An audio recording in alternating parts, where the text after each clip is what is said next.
My name is Maswi Majige, the producer and narrator of Uchochoro TV, and today I speak not only as a storyteller, but as a son of the community, a witness of change, and a man deeply concerned about the future of the Kurya people.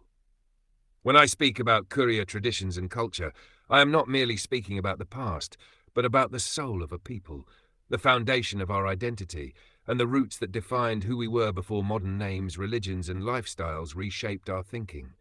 For the Kurya, tradition was not decoration. It was education. It was law. It was religion. It was governance. And it was life insurance.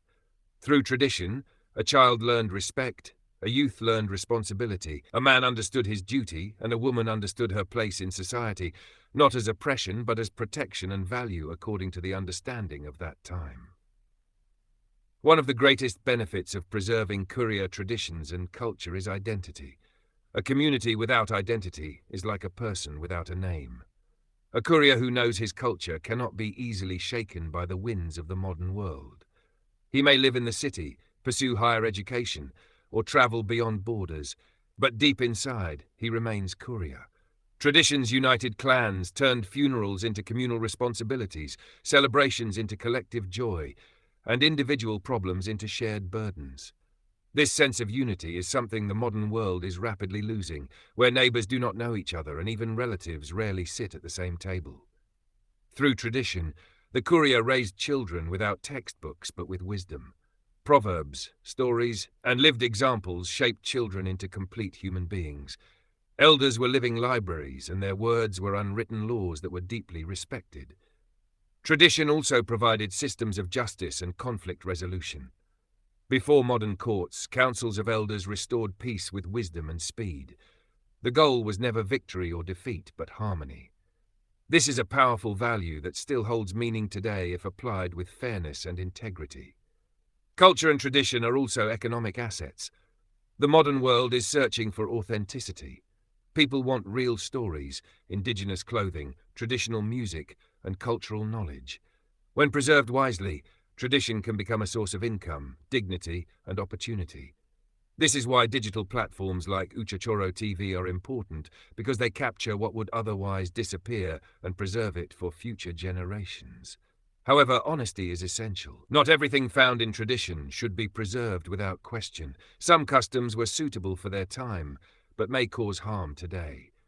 Certain traditions limited women, denied children access to education, or promoted fear instead of knowledge. There are also cases where tradition has been misused by individuals for personal gain, hiding injustice behind cultural authority. Preserving culture does not mean closing our eyes. A culture that refuses self-examination risks becoming a burden rather than a guide. Another challenge is the conflict between tradition and modern life. Formal education, religion, and technology have introduced new perspectives. Many young people see tradition as outdated or embarrassing. Others view it as incompatible with their faith. This tension has created deep divisions within families and communities. Elders feel ignored, youth feel controlled, and a dangerous generational gap emerges. When tradition is enforced without explanation, it becomes oppression. When it is abandoned without understanding, the community becomes rootless. True wisdom lies in balance. The Kurya community must preserve what builds dignity, unity, and respect, while courageously reforming or abandoning practices that harm life and human worth. Tradition is not a stone that cannot move. It is a river that flows. If you block it completely, it will break its banks. If you let it flow without direction, it will flood. Wisdom is guiding its course. Preserving Kurya traditions and culture is not a step backward. It is a stand for stability. It is a refusal to disappear. A tree without roots falls easily. The world may change, names may change, clothing may change, but a community without cultural roots loses its soul. I, Maswi Magige, believe that the future of the Kurya people does not lie in rejecting tradition entirely, nor in blindly holding on to everything, but in understanding our culture, respecting it, and using it wisely for the benefit of the present and future generations.